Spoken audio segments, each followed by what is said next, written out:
Joe Biden a écrit à son homologue Félix Antoine Tshisekedi à l'occasion des 61 ans de l'indépendance de la RDC. Le locataire de la Maison-Blanche encourage les efforts du dirigeant congolais. Nous allons également parler des activités parlementaires de la Chambre haute. Elles ont été caractérisées notamment par l'adoption de 20 projets de loi et l'élection du premier vice-président. Dans ce journal également, le conclave sur la paix tenu à Lubumbashi dans le Haut-Katanga. Objectif, réfléchir sur les stratégies pouvant faciliter notamment la cohabitation des communautés. Le journal, vous le savez autant que moi, c'est sur Télé 50. Très heureuse de vous retrouver pour vous informer. 61 ans de l'indépendance de la RDC, le président des États-Unis, Joe Biden, a écrit à son homologue congolais Félix Tshisekedi dans une correspondance personnelle. Le locataire de la Maison-Blanche encourage les efforts du dirigeant congolais et réaffirme l'engagement de son gouvernement dans un partenariat privilégié avec la RDC. La correspondance avec l'entête de la Maison-Blanche, datée du 16 juin 2021, est de Biden, le président des États-Unis d'Amérique. Le destinataire est Félix Antoine Tshisekedi Tshilombo, président de la République démocratique du Congo.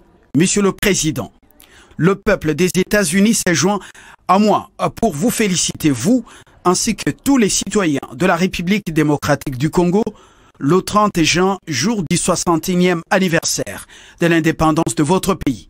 À cette occasion, nous réaffirmons notre engagement envers le partenariat privilégié pour la paix et la prospérité entre les États-Unis d'Amérique et la République démocratique du Congo, qui reflète nos valeurs communes et nos intérêts partagés pour améliorer la vie de nos citoyens.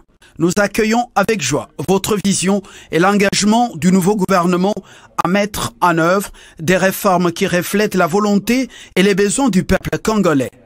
La réintégration de la RDC dans les avantages de la loi sur la croissance et les opportunités économiques en Afrique est une réalisation importante qui appuie vos efforts pour créer des opportunités économiques, alors que nous travaillons ensemble pour augmenter les activités commerciales et les investissements.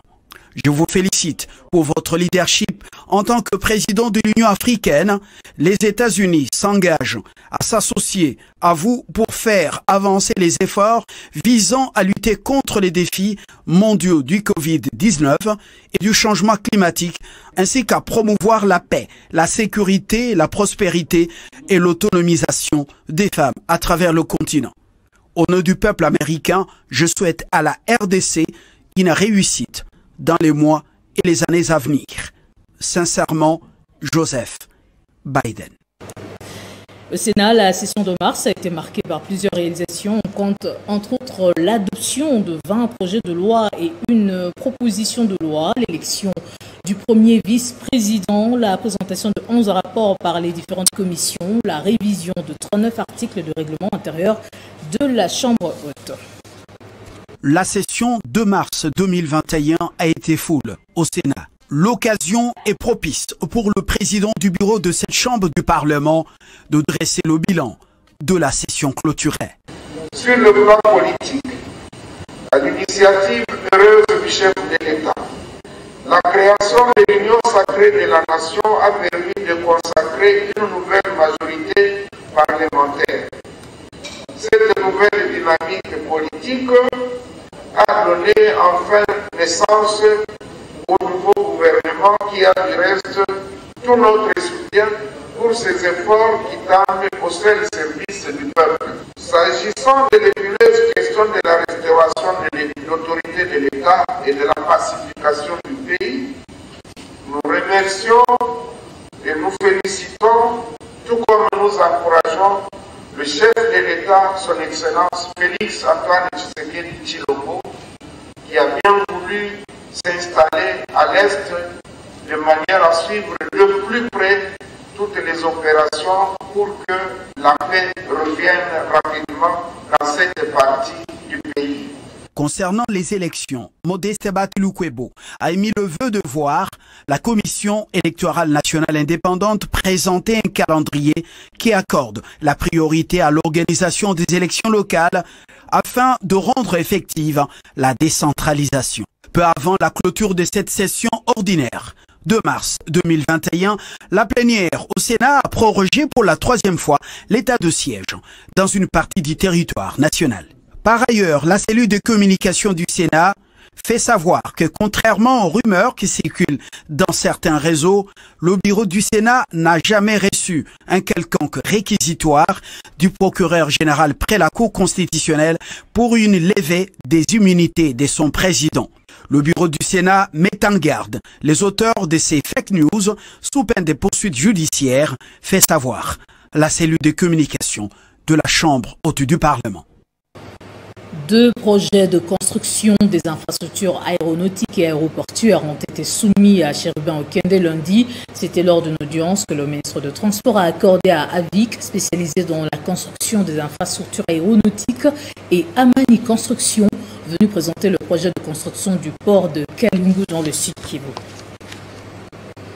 Le ministre d'État en charge des infrastructures et des travaux publics, Alexis Guizaro, a lancé les travaux de réhabilitation de la première phase du projet AVC. Celui-ci concerne la ville de Kinshasa pour une longueur de 13,4 km. Sur les 4 axes prévus, 2 ont été lancés, notamment l'avenue Massikita dans la commune de Ngaliema et la chaussée de Kimwanza.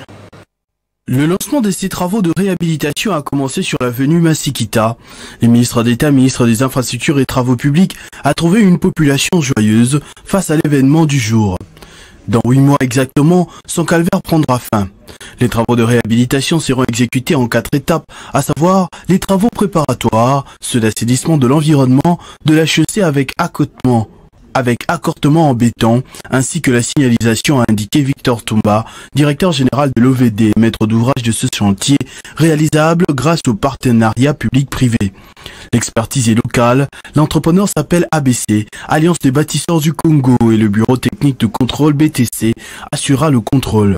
Après le lancement effectif, le numéro 1 des ITP, qui a retrouvé son quartier d'enfance, a parcouru à pied ce tronçon de 1200 mètres jusqu'à atteindre le réseau de Massikita. Ces dernières sera aussi prise en charge par l'ABC. Après Massikita, cap vers le district de la Funa, sur la chaussée de Kimwanza, longue de 2855 mètres. Guisaro Mouvuni se soumet au même exercice, cette fois accompagné du gouverneur de la ville Gentil-Ngobila. La réhabilitation de cette chaussée durera 9 mois. Elle permettra le désengorgement de l'avenue Université, a souligné le gouverneur. Prenant à témoin la population qui a pris d'assaut ces 2 chantiers ouverts ce jour, ainsi que les élus de la Lukonga et ceux de la Funa, le ministre d'État, ministre des ITP, a insisté sur le respect des délais dans l'exécution de ces travaux. Cette activité s'inscrit dans le programme de notre gouvernement, le gouvernement qui est conduit actuellement par Monsieur le Premier ministre Sama Lukonde, sous la vision du président Antoine Félix Tshisekedi. Je pense que le président de la République l'avait déclaré. Nous voulons donner la possibilité également à nos entrepreneurs de pouvoir réaliser des travaux, des ouvrages pour créer une classe moyenne. Nous avons fait confiance à cette alliance qui s'appelle ABC, c'est l'alliance des bâtisseurs du Congo, qui est un groupe en fait d'entrepreneurs dans le secteur routier. Et je crois que vous l'avez entendu vous-même lorsqu'ils se sont adressés à la population, ils nous ont donné pour ce tronçon-ci 9 mois exactement. Et je le disais tout à l'heure, 9 mois, c'est le mois de mars 2022. Prochainement, le projet ABC attaquera le délabrement des avenues Kwamut à Kitambo et BAT à Kingabwa dans la commune de Limité. Les bourgmestres des communes de Kintambo, Kassavubu et Kalamu se sont lancés aux travaux d'assainissement des grandes avenues de leur coin. Ces derniers disent donner un coup de pouce à l'opération Kinshasa-Bopeto du gouverneur Gentil-Ngobila.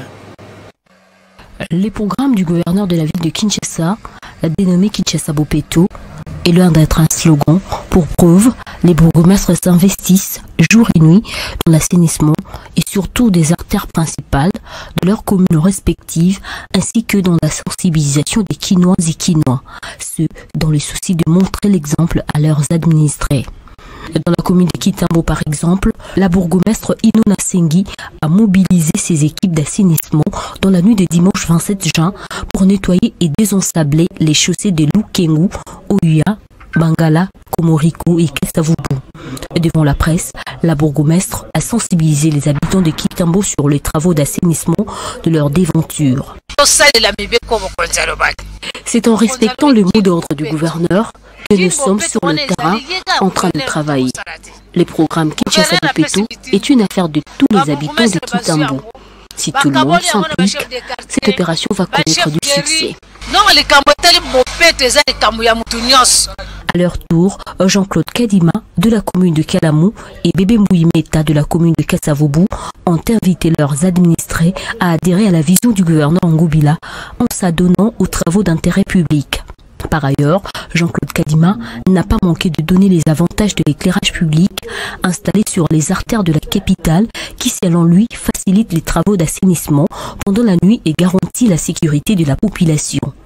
En tout cas, l'électrification à Kinshasa est vraiment une des meilleures choses où le gouverneur a marqué via Bakino.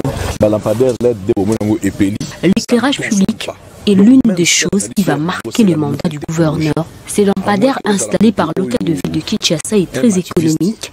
Même la SNEL est fière de ce choix. Nous devons tous soutenir les actions du gouverneur Jean-Tini Ngubila pour le développement de la capitale. En somme, l'assainissement de la ville de Kinshasa exige l'implication de tous et tout devrait passer par le changement de mentalité. Dans le Haut-Katanga, il s'est tenu lundi à Lubumbashi un conclave sur la paix. Des participants issus de l'Assemblée provinciale, de l'exécutif, des associations socioculturelles, des scientifiques et des religieux étaient invités à réfléchir sur les stratégies pouvant faciliter la sécurité des personnes et des biens, ainsi que la cohabitation des communautés. C'est dans le chapiteau du Pullman Hotel que s'est tenu ce lundi 28 juin le conclave pour la paix organisé par l'Assemblée provinciale du Haut-Katanga. À la cérémonie d'ouverture, Thomas Loupata, le rapporteur de cette institution, a rappelé les objectifs de la rencontre qui sont entre autres d'arrêter les stratégies à même de favoriser la paix dans la province du Haut-Katanga. Une initiative de l'organe délibérant appréciée par le gouverneur du Haut-Katanga, représentant personnel du chef de l'État à ses assises. Jacques Yaboula Katoué a souhaité que les conclusions permettent un climat de paix qui facilitera à son gouvernement d'affronter les défis du développement de la province. La mission qui nous a été confiée par le commandant suprême, le chef de l'État, Félix Antoine Tshisekedi, c'est une mission d'assurer. Ouvrant ce conclave, le président de l'Assemblée provinciale a dénoncé les actes d'insécurité récurrents qui ont, depuis plus de 2 ans, inquiété la population dans la province. C'est ici pour moi l'occasion d'interpeller toutes les forces vives à une prise de conscience face à ces phénomènes qui menacent la paix. Plusieurs intervenants, dont les professeurs d'université, les autorités coutumières, religieuses, les acteurs des associations socioculturelles et de la jeunesse ont développé 8 thèmes autour de la paix et la sécurité. Ces matières ont été approfondies dans les 4 ateliers qui ont rendu public leurs recommandations. C'est en Swahili que le président de l'Assemblée provinciale a lancé un message à la population. Toutes les recommandations seront consolidées et adressées aux autorités nationales et provinciales afin de trouver des solutions durables à l'insécurité dans la province. Toujours à Lubumbashi, la 2e édition du Forum minier a eu lieu ce mardi, organisé par la société civile œuvrant sur la décentralisation et les finances publiques en collaboration avec le changement intégral pour le développement du Congo. Ce forum a été animé par l'ancien ministre national des Mines, Willy Kitobo, qui est revenu sur des questions essentielles de ce secteur. Pendant 3 heures, 2 questions majeures ont été développées par l'ancien ministre national des Mines au cours de cette 2e édition du Forum des Mines dans le Haut-Katanga. Primo, pourquoi la révision du code minier en 2018 n'arrive toujours pas à assurer l'émergence de la RDC et booster le développement durable à partir de la valorisation des ressources minières? C'est pas le minier qui va développer le pays. Déjà avec la loi minière, nous avons mis des mécanismes qui permettent ce développement. Il fallait évaluer si ces mécanismes, ça ne va pas. Alors on se questionne là-dessus. Donc concentrons-nous sur la loi minière pour dire le minier paye. S'il ne paye pas, il doit payer. Qu'est-ce que nous avons mis dans notre loi minière révisée de 2018 qui permet à ce que cette émergence soit la forme de la RDC à travers les mines? Qu'est-ce que nous avons mis dans la loi minière pour qu'il y ait un développement durable? Segundo, pourquoi est-il nécessaire de profiter de l'exploitation minière aujourd'hui pour construire le pays? Pour Willy Kitobo Samsoni, il y a moyen de développer les pays à partir de la base en mettant en place une stratégie concrète. Les moyens sont là. Des millions sont laissés en province. Il ne faut pas dire les choses ne marchent pas, c'est le président de la République. Pourquoi on a toujours tendance à vouloir accuser le numéro 1? C'est vrai, c'est celui-là qui peut accuser, etc. Mais quand on a remis aux provinces dans cette autodétermination, dans la gestion courante de la chose publique, 61 ans après l'indépendance, la RDC doit prendre conscience que les minéraux sont épuisables. Il faut donc les utiliser à bon escient pour construire les pays. C'est en ce mot que Willy Kitobo clôture son exposé. On va quitter le Haut-Katanga avec cet atelier qui a réuni plusieurs acteurs dans le domaine des affaires foncières autour du ministre de tutelle Aimé Molendo Sakombi. Il s'agit d'un appel au travail pour plus de rendement, a-t-il lancé avec la bénédiction du chef du gouvernement. Au cours de ce séminaire, les participants qui sont les agents de l'administration foncière du Grand Katanga devront bénéficier des enseignements des biens d'orateurs qui vont développer différentes thématiques, entre autres les traitements de dossiers, les modes de calcul des loyers, la responsabilité des conservateurs et les chefs des divisions. Le ministre national des Affaires foncières, Aimé Sakombi, a dans son mot d'ouverture invité les participants à se mettre au travail pour atteindre les objectifs poursuivis par le gouvernement central. Je suis ici pour porter les voix du chef de l'État, le président Félix Antoine Tshisekedi Tshilombo et du Premier ministre Jean-Michel Sama-Lukonde, qui ont lancé une croisade contre les dérives de gouvernance, en plaidant pour la maximisation des recettes dans tous les secteurs. Ce séminaire va permettre aux participants de rafraîchir davantage leurs connaissances de loi qui régissent les affaires foncières en RDC en réduisant par la même occasion les conflits fonciers. Plusieurs projets que compte mettre en place le ministre national des Affaires foncières ont été dévoilés au cours de ces séminaires. Le secrétaire général aux affaires foncières est revenu sur les objectifs du séminaire qui est celui d'améliorer les capacités des agents de l'administration dans la pratique des textes. Ce séminaire, ouvert le lundi 28 juin, va se clôturer les jeudis 1er juillet 2021. À la fin, les participants seront à leur tour à même de former d'autres agents. Les cris de détresse de la population habitant le long de la route Kazembe prolongée ont été entendus par le gouverneur intérimaire du Lualaba, cet axe, est sur le point de recevoir la première couche d'asphalte, accompagné des sénateurs Kaumba Lufunda et Laurent Muzangisa. Fifi Masuka était sur place pour une inspection. La route Kazembe, autrefois dégradée et présentant un état piteux en saison sèche et pluvieuse, est de plus en plus revêtue d'une nouvelle robe. Les cris d'alarme de la population de ce coin étaient tombés dans les oreilles de l'autorité provinciale qui était descendue pour s'enquérir de la situation.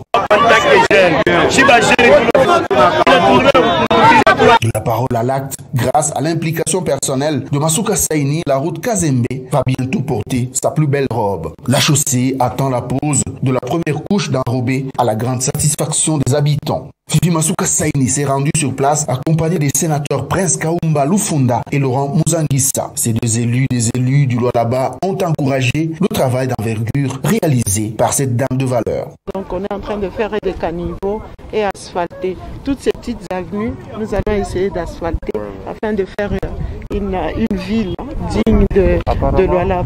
Apparemment, vous pouvez comme Une délégation des élus de 4 provinces issues de la Grande Orientale a séjourné dans le Haut-Uélé. Les députés nationaux et sénateurs ont visité les différents chantiers et autres ouvrages réalisés par le gouvernement Bassé à Ninanga. Regardez. Profitant de leur séjour dans les Hauts-Tuélé pour les obsèques du feu patriarche Jean Baudouin Dambitu Obakato, ces députés nationaux de l'espace Grand Oriental s'imprègnent ici des réalisations de l'exécutif provincial à travers la visite guidée par le gouverneur Christophe Bassian Enanga lui-même.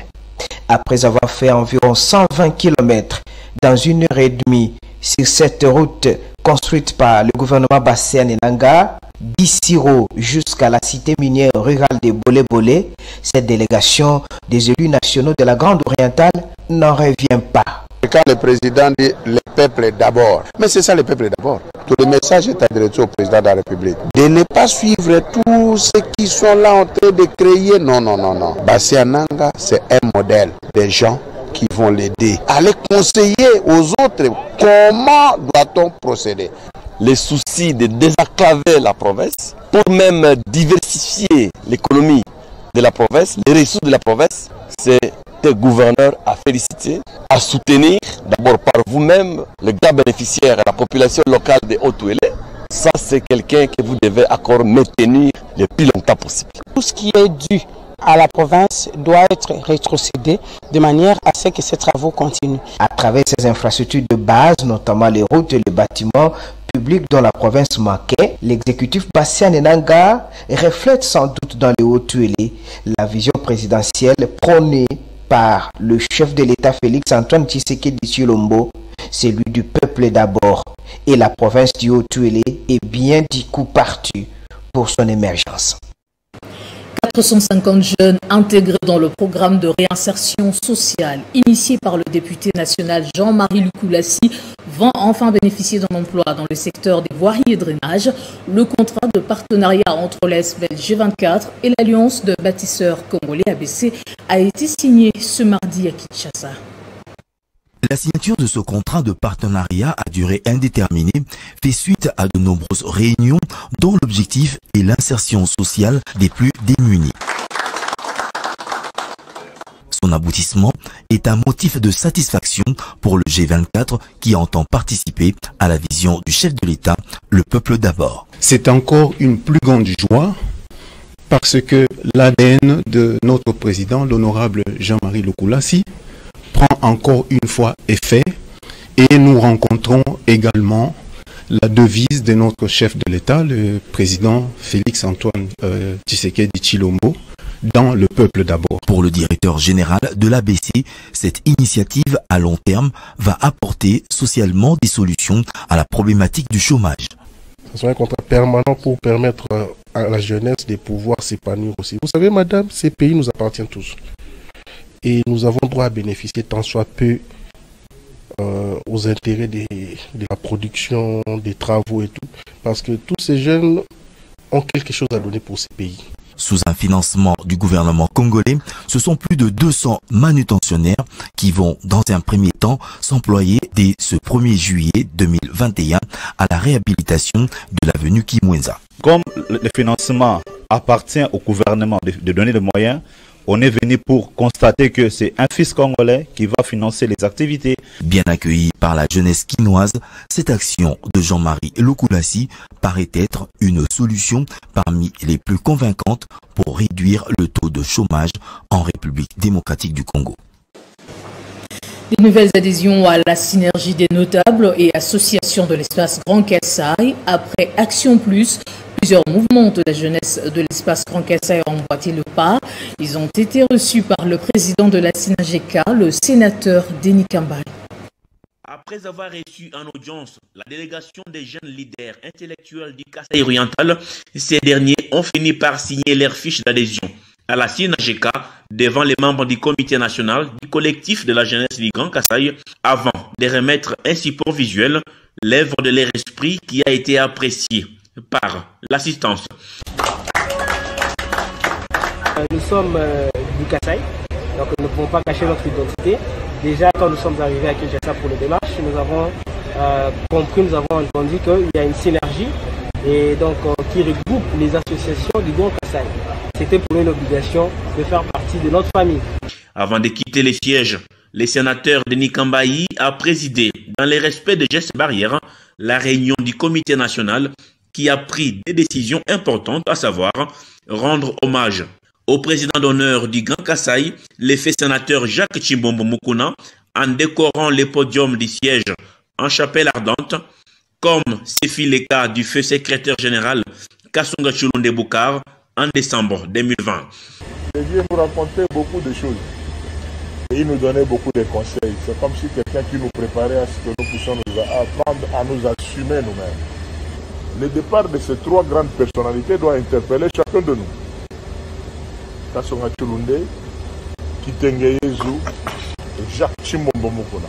Puis, les rapports du déplacement du Grand Bandundu, prévu pour le mois de juillet, à la première quinzaine du mois d'août 2021. Toutes nos condoléances au Grand Kasaï.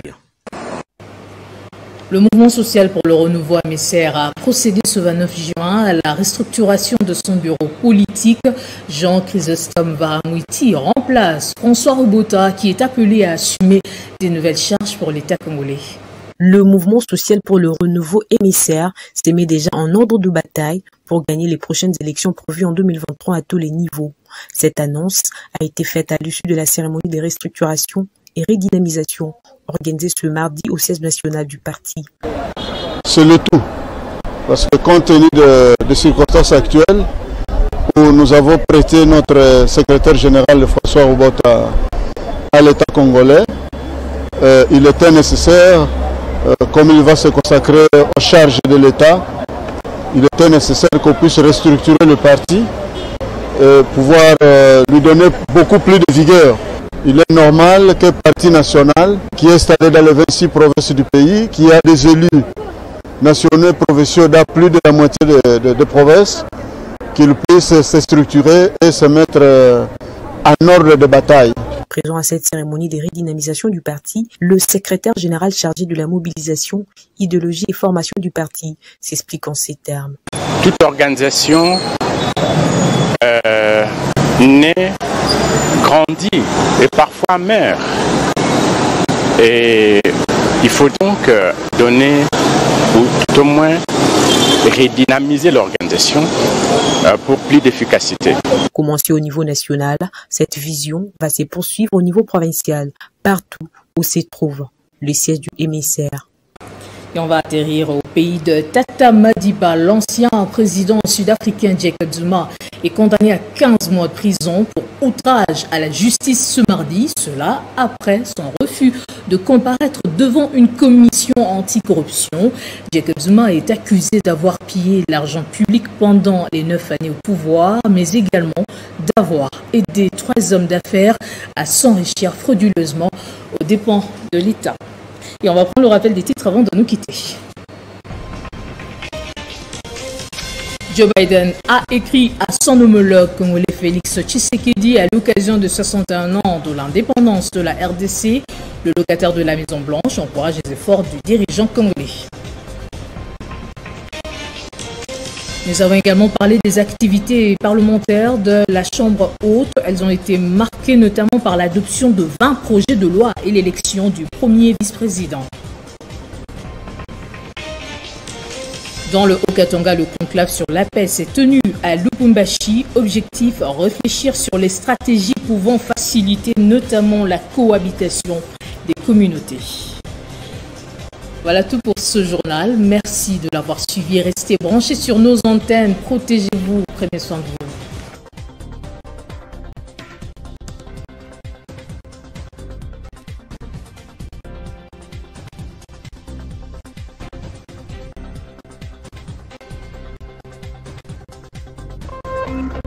Téléchargez les infos Télé 50 sur www.tele50.cd.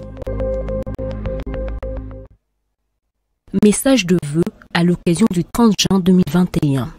En ce jour mémorable où la République démocratique du Congo célèbre le 61e anniversaire de son accession à l'indépendance, le conseil d'administration, la direction générale ainsi que l'ensemble du personnel de CEP Congo SA ont l'insigne honneur de présenter leurs vœux de paix et de bonheur. À son Excellence, Monsieur le Président de la République, chef de l'État, à l'honorable Président de l'Assemblée nationale, à l'honorable Président du Sénat, à son Excellence, Monsieur le Premier ministre, chef du gouvernement, à Son Excellence, Monsieur le Président de la Cour constitutionnelle, à leurs Excellences, Mesdames et Messieurs, membres du gouvernement central, ainsi qu'au vaillant peuple congolais. Cette commémoration est pour nous l'opportunité de rendre hommage aux pères de notre indépendance pour le combat héroïque qu'ils ont mené afin d'accorder à chaque Congolaise et Congolais le droit légitime d'assumer pleinement leur destinée. C'est également l'occasion pour CEP Congo SA de réitérer son engagement à garantir l'approvisionnement régulier du pays en produits pétroliers de qualité et en toute sécurité. Bonne fête de l'indépendance à toutes et à tous. Ces communiqués signés conjointement par l'administrateur directeur général adjoint Jean-Madibou Bunga Madrandel et le président du conseil d'administration Joseph Chimenga Bukasa. Caisse nationale de sécurité sociale. Excellence, Monsieur le Président de la République, à l'occasion de la commémoration du 61e anniversaire de l'accession de notre pays à la souveraineté nationale et internationale, le Conseil d'administration et la Direction générale de la Caisse nationale de sécurité sociale présentent à votre auguste personne, au nom de l'ensemble du personnel et des prestataires sociaux du régime général de la sécurité sociale, leurs vœux les meilleurs en ce jour de fête de l'indépendance. Aussi saisissent-ils cette opportunité pour renouveler leur engagement de vous accompagner dans l'œuvre de la pacification du pays et de la concrétisation de votre vision relative à l'état de droit et à la concorde nationale sur lesquelles la CNSS ne peut correctement remplir les missions sociales lui confiées par les législateurs. Puisse l'Éternel Dieu Tout-Puissant vous accorder sagesse, intelligence, santé, longévité et succès dans l'accomplissement de vos lourdes charges d'État pour le bonheur des filles et filles de notre beau et grand pays, la République démocratique du Congo. Pour le conseil d'administration de la Caisse nationale des sécurités sociales, le directeur général Agnès Mouadnawej Katang, le président du conseil d'administration Sekmonio Wagagnano comme. Message de vœux à son Excellence, Monsieur le Président de la République, chef de l'État, à l'occasion du 61e anniversaire de l'accession de la République démocratique du Congo à sa souveraineté nationale, l'Institut national de préparation professionnelle INPP en sigle, le conseil d'administration, la direction générale et tout son personnel administratif et technique se font cet agréable devoir, celui d'adresser une bonne fête d'indépendance du pays à leurs excellences et honorables, Monsieur le Président de la République, chef de l'État, Monsieur le Président de l'Assemblée nationale, Monsieur le Président du Sénat, députés nationaux et sénateurs, Monsieur le Premier ministre, chef du gouvernement, Messieurs le ministre et membres du gouvernement. L'INPP, en tant que partenaire fiable en matière de formation professionnelle, réitère son attachement à votre chère vision le peuple d'abord et accompagne le gouvernement de la République dans la formation en vue de disposer d'une main-d'œuvre locale qualifiée et abondante nécessaire à la reconstruction et au développement de notre cher et beau pays. Puisse l'Éternel Dieu Tout-Puissant protéger et guider le pays vers une paix durable dont il a besoin pour son développement harmonieux.